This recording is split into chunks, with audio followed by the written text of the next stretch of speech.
For the function q, find q inverse if it exists. If the inverse function exists, find q of 3 and q inverse of 3. We're given that q of x is equal to 2/3 x minus 5. To see if q inverse exists, we can check to see whether or not q is 1-to-1. One way to check and see if a function is 1-to-1 is to sketch its graph and see whether or not it passes the horizontal line test.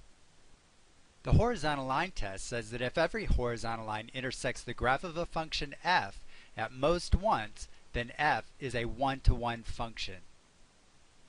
To get a mental picture of q, we might notice that q is a linear function. It has the form mx plus b. Therefore, the graph is going to be a straight line. The m value is 2/3, which is positive. Therefore, the line is going to be increasing. And the b value is -5, so the y-intercept is -5. To reinforce that mental image, let's use our graphing calculator. First of all, we go to y equals and enter the function 2/3 x minus 5. To get a good viewing window, let's go to Zoom. And first of all, we'll select Zoom Standard number 6. Now we'll go to the Draw menu, Second Program. Select Horizontal number 3. And we can use our up and down arrow keys to move the horizontal line. Notice that every horizontal line that we draw passes through the function at most once. Therefore, our function q is 1-to-1. Now that we've determined that q inverse exists, we want to find q inverse. In order to find q inverse graphically, we recall that the graph of q inverse is a reflection of the graph of q across the line y equals x. So let's go back to y equals, and for y2 we'll enter the function y is equal to x.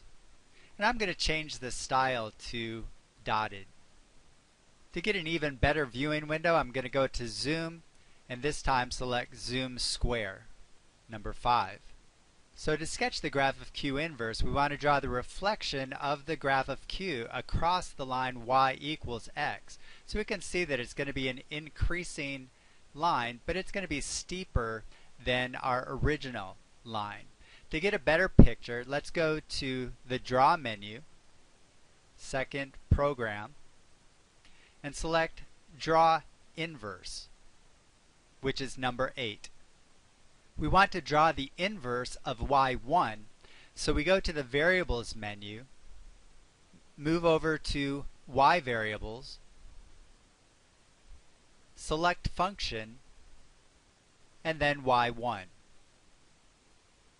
and then press Enter.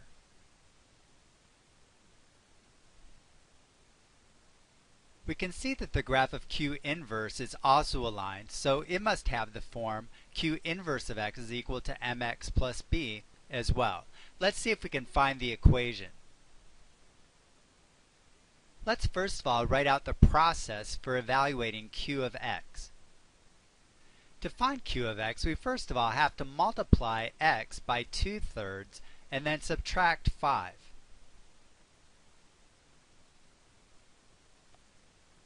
In order to find q inverse, we need to undo the process for q. The way that we undo the process is to do the steps in the reverse order and to apply the inverse operation at each step. So we start at step 2, which says to subtract 5, and we think of its inverse operation. That would be adding 5. So step 1 for q inverse is to add 5. To determine step 2 for q inverse, we go to step 1 of q, which is to multiply by 2/3. To undo multiplication, we divide.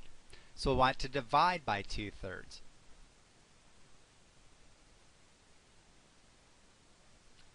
So to get a formula for q inverse of x, the first thing that we do is start off with our input x and add 5.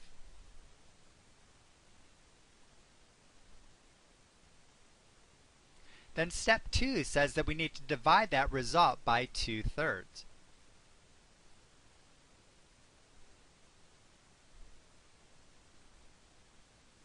We ended up with a complex fraction.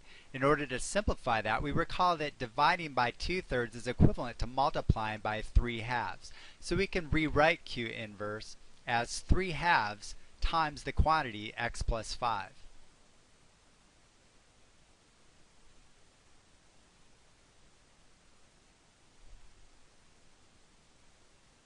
To visually verify that our formula looks reasonable, let's use our graphing calculator. We'll go back to y equals and enter our new function.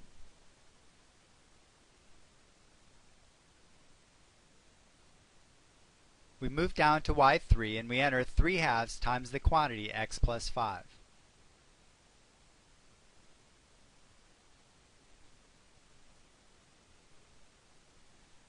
I'm going to change the style to thick just so that we'll be able to differentiate the inverse function from our original function.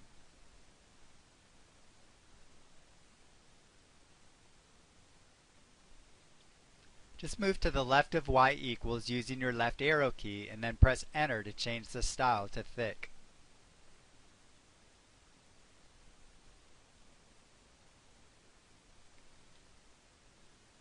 We can see that the new function went right over the graph of the inverse function, and so we feel pretty confident that we found the correct equation.